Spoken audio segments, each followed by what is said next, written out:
May adlaw mga igalaw ganiya na usab kita sa atong tulumanong tambayan sa Radyo Pilipinas.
Okay, mga higala no. Ani na usab kita sa atong panaguban karong hapunan no. And of course no, gimingaw siguro. Anyways, mga katambayan daghan kay nahitabo no. Karong mga simanahan no. And of course no, dire no sa to every aside sa kuang programa karon din hino sa kaning tambayan no. Doon na usab kita programa kada buntag no. Kaning usapang agrikultura no. And of course no, daghan po itong mga natun-an po dito, no? Especially sa katong mga, mga success stories, sa mga farmer beneficiaries, no? O kung maminaw mo dito mga katambayan, no? Sa 88.7, sa dial sa inyong FM, or sa inyong, Facebook, sa Facebook page na to, na Radyo Pilipinas, Davao, no? Inyong madunggan, no? Kana lang, ang laay lang anak kay man, no? Every 5 a.m. ang live. Pero, pwede pa na ninyo mapaminaw balik-balik, no? Usapang agrikultura, mga katambayan, no? Aron nga inform ta about the programs, especially katong mga farmers, no? Nga, po nato din no? Kaning ginatawag nato nga, ano ako may? Kaning, tawagan ni, mga farmers nato nga, followers, no? O mga listeners nato, diya sa to ang ato ang stasyon mga katambayan no.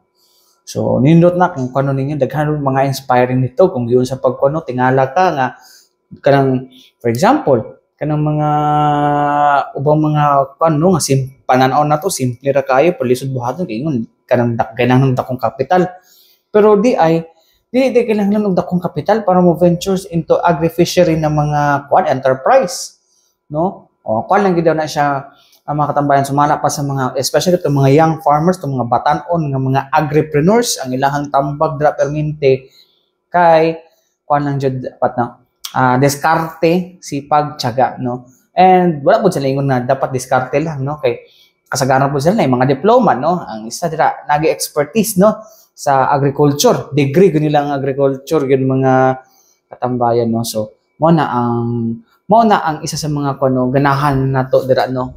So wala pagdapig-dapig no.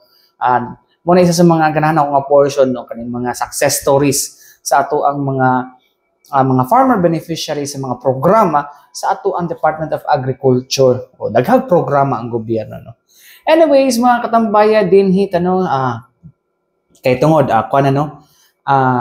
bag-o na ang ato ang chairman sa Mindanao Development Authority mga katambayan no. Nagpahigayon na siya pinakaunang board meeting ng Minda Board o Mindanao Development Authority board meeting kagahapon kauban ng mga stakeholders no. Kagahapon ba? June 27 no. Pahigayon na sila board meeting o kagahapon no ilahang gilatag no kung unsa ang dapat ng mga programs for Mindanao no. Daghan actually ni arang-arang na gid ang kahimtang gid sa kaning Mindanao karong panahon mga katambayan no. So ang na to ilang meeting is mas unsa pa nila no mas mapa-develop pa no in terms of infrastructure especially on the matter of agriculture no. Anyways, kay sugod pa man lang ni atong paminawon no ang nahimong pahayag no, sa gipahigayong press conference dito sa opisina sa Mindanao Development Authority, mga higala, no, ang bagong chairman sa Minda nga si Secretary Leo Tereso Abiliera Magno. Paminawon na to. Ilalagay lang namin yung mga naumpisang proyekto dati ng Mindanao Development Authority in cooperation with the different governors. Sa simula pa lang, I mentioned to you, Che, and I mentioned to everyone that I have been conversing with regarding Mindanao Development Authority. I specifically and personally called each and every governor and those involved in the board of Minda, Kong Jerry, simply because we plan to have a Minda that is all-inclusive, that is consultative.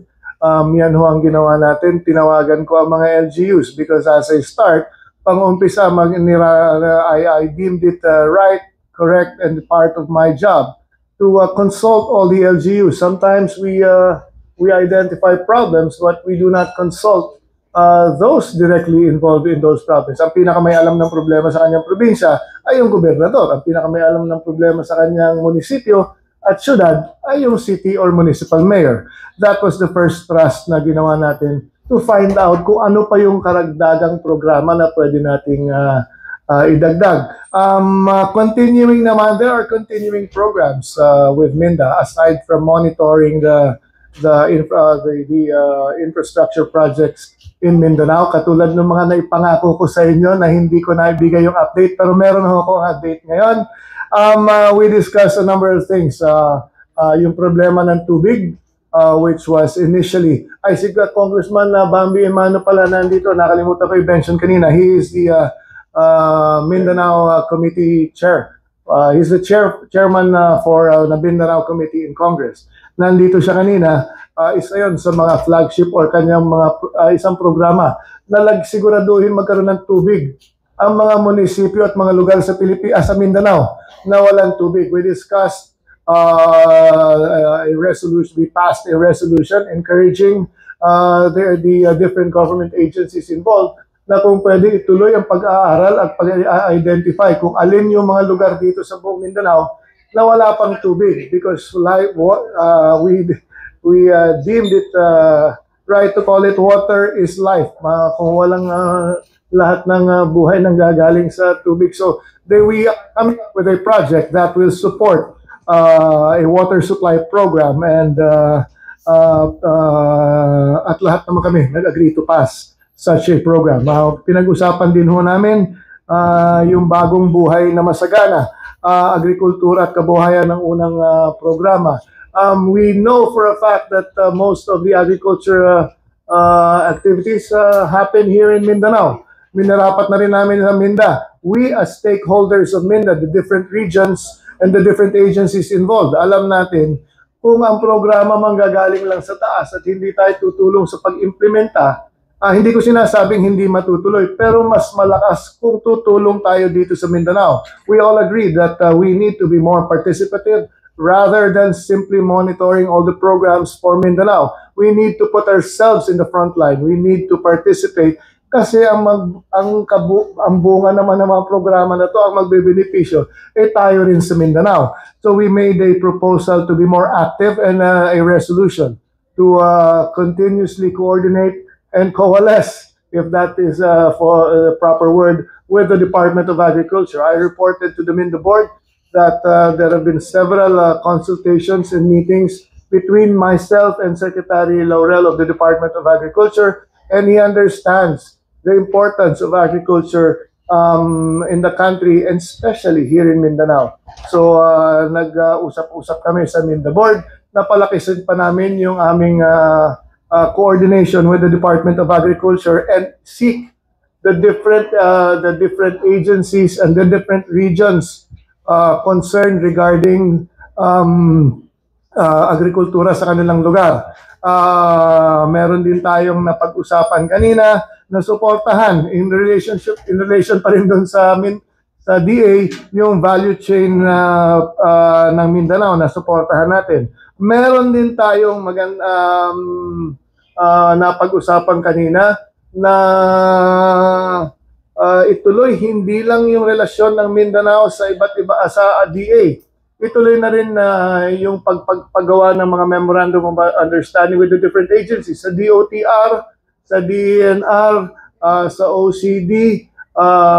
Maraming katanungan nung unang nagharap tayo. These are about projects in Mindanao which involves DENR, DOTR, and the different other agencies. We passed a resolution earlier to give authority to the Minda chair to strengthen the relationship with all these other government agencies and conduct, kung pwedeng every semester, a Mindanao forum which will update everyone, not just us but the public, on the status of programs for Mindanao. That is to show that we are really concerned about the projects in Mindanao at pag-usapan pa kung ano pa yung maidagdag na programa para sa ating lugar sa Mindanao. Meron din tayong napag-usapan na support na magkaroon ng Mindanao Disaster Resilient Resource Center.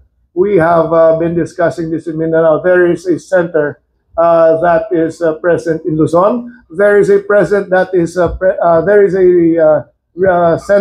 is present in the Visayas. Here in Mindanao, we would like to have that same resource center. Siguro kung tanungin niyo bakit dati wala, siguro alam niyo palagi tayong tinatawag dito sa Mindanao na typhoon free. Dati, di ba? But it is a fact now, and it is a reality that there's an increasing number of disasters facing us here in Mindanao. Kaya minarapat namin sa Minda board, and of course with the support of all the members, that we must come up with a master plan to come up with a resource center, with a center that will address all the needs of Mindanao when to make us more disaster resilient, to make us more ready for disasters. Pagtutulungan ng iba't ibang ahensya at iba't ibang governors, dahil tayong stakeholders dito, kailangan meron tayo malakas ang ating boses para humingi ng tulong sa Kauluhang Maynila, sa Office of the President, to give us support. I was told that there's already an effort from DSWD, so we'll be coordinating with DSWD on these plans para naman maitayo ito sa Mindanao. Among others, marami pa po kaming napag-usapan. But yan ang Yes, I hope I was able to answer. Follow up. Sir, question. Follow up. How about peace and security, sir? Kasi yung Mindanao was tagged. It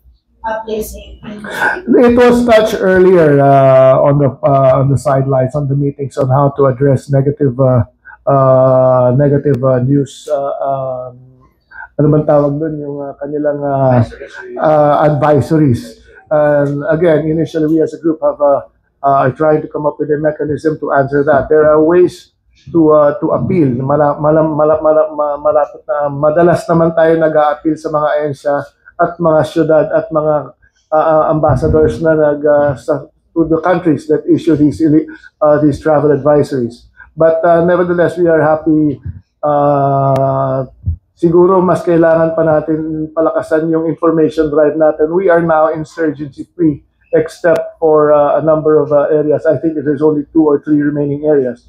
But the NTF-ELCAC and the Armed Forces of the Philippines, together with the President, when has already announced that Mindanao is practically insurgency free. Siguro kailangan pa natin palakasin yun at ipakita sa international community that that is happening. We are safe place right now, and we continue and pray that we will continue to be a safe place, not only for tourists but for investors and domestic and tayo na mismo na dito nakatira. So mo to mga katambayan, no, ang pahayag, no, initial pa lang to. So on the talks pa man kay primero pa man nilang meeting, no, ang ilahan ni unsaon nila ni pag-execute ni mga plans, no.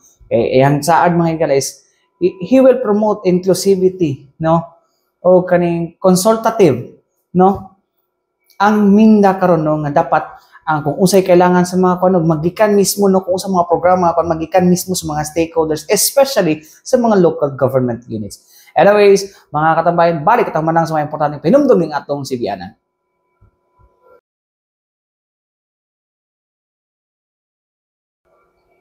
Balik kita mga katambayan o ganyan usab kita no sa itong panaguban sa itong tulumanong tambayan sa Radyo Pilipinas. Yes, mga igala no kagani paano para sa itong interview na ako sa mga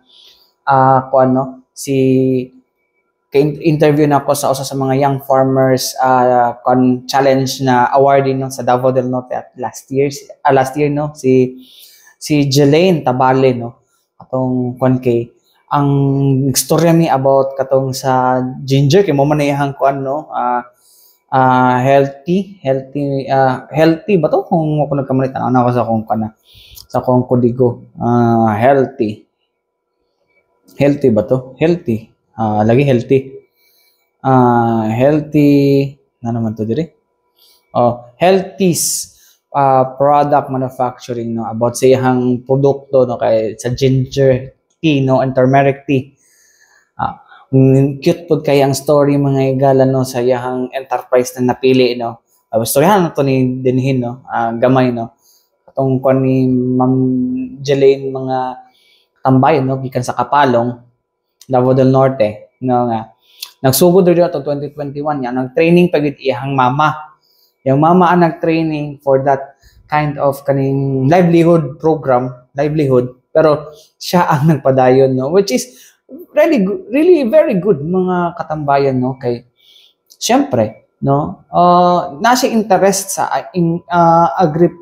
agribusiness no and moto yung kuan po no nagsugod lang sila sa kaning kuan kahadlok ba that's because COVID time pandemic gusto nila i-boost ang immune system so dito sila nagsugod no ang lahat is mag-grow pa kay dili pa kay siya powderized dili manual powderizer pero manual ang kuan wala pa sila grinder karon mga kuan na sila kanang kuan na sila grinder after nga nahimo na siyang awardee na provincial awardee for the young farmers challenge so mga kabataan dira no kuan nindot na nga mo appeal mo diha no actually na sila Facebook page na young farmers kuan Davao region ba to young farmers challenge Davao region or pwede niyo na tan-awon no sa kuan no Facebook page sa Agri Info Davao no nga din ang mga impormasyon nga kuno anyways dinita sa kuno balikan sa naptoning kuno di ba tong mga milabayng adlaw hisgo taog kining unsa ang pag-alaga sa kidney o unsa ba mga diseases na makuha sa kidney mga katambayan well ako aning na hunahunaan nga mabalikan nato ni no especially katong kuno kay daghan kayo kung atong ikuno daghan ang mga mga kabataan karon mga igala na hilig na sa fast food na paiuban din mga igala it's because of malagi ni kapobrehon mo take lang siya into instant para makatipid no instant na mga like noodles no canned goods but actually mga doktor di man nabawal ay nagadlaw-adlaw no oras-orason kaya dok char joke lang no pwede man na siya, no? Tapos na pa ni mga milk tea, no? So, isa na sa mga kuan, no? Isa sa mga babag na sa tong kuan, no? Kidney. Tapos, ang kidney ba yung mga katambayan, no? Sumala pa sa kuan, sumala pa sa atong nagian, no? Biology, human anatomy, no? Mo na ang nagasala, no? Mo na ang nagasala sa atong dugo, no? Tapos, katong mga waste, mo to ilang panglabay. Now, kung maguba ang atong kidney mo nang time nga medyo kuan na no wala na gyud kung magsalig tag dialysis dili po na siya lifetime pod no dili po na siya lifetime kay kabalo man kita sa kuan no na dialysis ito ang amahan before namatay gina-dialysis na to and then as time goes by or went by no ang dialysis ni mo ay imong kuan kung dili na gyud makaya gyud no imo nang times 3 for example, nagsugod sa once a week. Hangtod sa nahimong twice a week. Hangtod sa nahimong thrice a week. Hangtod nga dapat everyday na. Which is very gasto kayo, no? Although, sa itong, amo na dapat itong hinuklugan, no? Maghinuklog na kita. Okay. Mahal din daw kayo magpa-dialysis, no? Tapos, alangan namang magsikitag pila, no? Magsikitag pila dira sa mga mga tabang-tabang diha. Tapos, pag dito matagan, magyaw-yaw ta. No? So, tamo na gini-gini hinuklogan na gidaw nato na siya. Char. Anyways, mga katambayan no ato paminawon balik no ang mga nephrologists no coming from the Philippine Society of Nephrology Mindanao chapter no. Una din mga igala si Dr. Rachel Pableo Esquivel, no? Usa sa mga organizing ko sa Kidney Day, on Kidney Day atong June 28, no? O si Dr. Alric Escudero, no? Usa pod sa mga nephrologist na actually nakakpan pa sa Southern Philippines Medical Center mga katambayan. So minaw nato, no, kung aron nga kuan kita padayon ta sa paghinuklog sa tuang ginabuhat sa tuang kinabuhi. Paminaw nato. End stage yung nagpa-dialysis. Ngayon ba grabe ba yung tao ngayon na mga end stage na? Good morning. Yes, sir. Actually, that is correct. So, the cases actually are increasing. Maybe the factor is that usually undiagnosed yung mga patient when they come to us. Okay? So there's no proper education, and then when they come to us, mataas na ang creatinine, and then symptoms with symptoms as well, such as kanang maghupong na sila, ang ilang nawong kay dako nakaayo, di nakaihi, hindi na maganda yung kanilang kain at saka ang sleep. So commonly yun yung mga symptoms nila. But yes, nag-increase na po ang end-stage renal disease, and then usually which results to dialysis. Sa population, no, if bumabata ba sila, actually yes, we get patients po as early as mga 90 years old, no. Same presentation, kana ang common na presentation usually with them is taas ang BP o kanang nagahupong. And then most commonly, if we have the chance to kanang pag-abot nila is we can do kidney biopsy. Okay, so that would be better kasi for us to help diagnose the patient. But common causes kanang sa early na mga yung mga younger patients is glomerulonephritis. Pwede pong parts po na konti kasi sige. So kanang glomerulonephritis, actually ang glomerulus magod is the functional unit of the kidney. Okay, so kana siya dira. Kung iisipin mo siya, kung imagine mo siya, para siyang mesh, para siyang net, okay, usually, diha, kanang muagi ang dugo, and then i-filter niya, okay, so yun yung function niya, mura niya i-filter, and then, ibalik niya sa lawas ang protein, ibalik niya sa lawas ang mga red blood cells, and then, ang magawas dito sa ihi, together with the ihi is yung mga toxins, basically, okay? So, if sira ang glomerulus mo, kana siya, maghubag na siya, so nephritis, itis means ka ng inflammation, so if hubag na siya, so ang function is wala po, okay? So, yun yung common na nakikita, which we usually see sa patients, sa mga bata.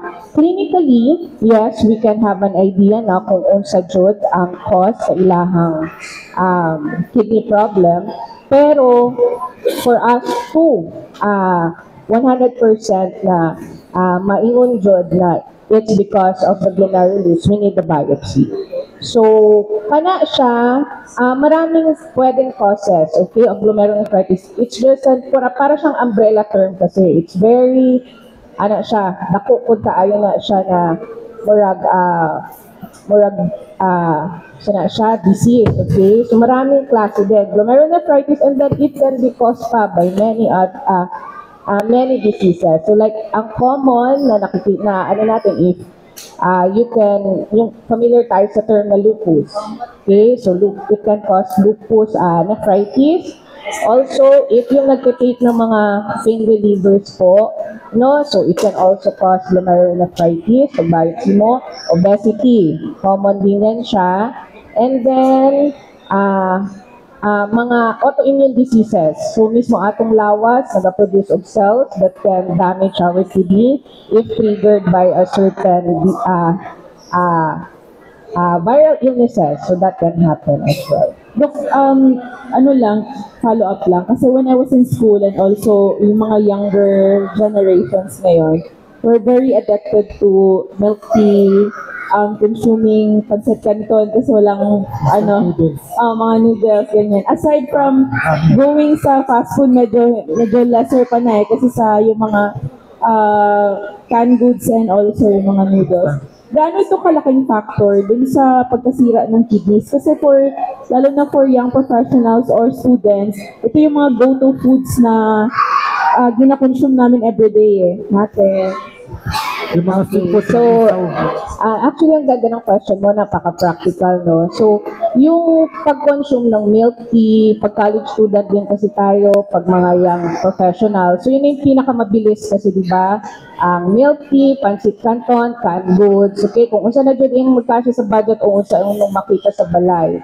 So, na-adjud siya impact. If ang pag-consume mo is everyday, for example, kada adlaw na lang kag-pancit canton kasi mataas ang sodium content nila. Okay? So, yun yung doon. If sa mga canned goods, especially mga pancit canton, sodium content is very, very high. So, if ang sodium manggod is mutaas, so na pod mugawas na pod, it has an effect on the kidney. So hypertension usually manggod ang presentation ana. Tapos napod na siya yung mga effects sa mga vessels nato. Kasi for our, kumbaga sabihin na lang natin na we need proper homeostasis. Kumbaga kailangan lahat balance. So ang sodium, potassium, calcium, magnesium, kailangan lahat balance para mag-function din ang katawan ng mabuti. But if one of them is mataas or mababa, so naanapod na siya, murag dysregulation. So ang function niya, hindi na niya magana, hindi na niya magawa ng mabuti. So, kung mag-milk tea man ta, kagaya na sinabi ni Doc kanina, kagaya sa Coke, no? So, it's not prohibited, 100% na totally. But of course, mas better pa rin kasi we have many other options naman to drink, ano? So, mas maganda na rin siguro na doon lang tayo sa safe side, knowing the effect of yung mga ganitong food if taken na talaga na parang dinaaraw-araw nila. So, mga katambayan, no, unta natay nakuha ato gyud no nga mga mga say tawagan kani nga mga words of wisdom. Di siya words of wisdom, actually mga igala tama gito kay mga doktor ba yan sila, no.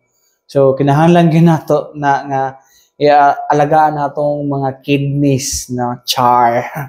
Bitoy mo na ingon nila, doktor man na sila, so sila ang mas naikahibalo, no, para kontra sa tuwa.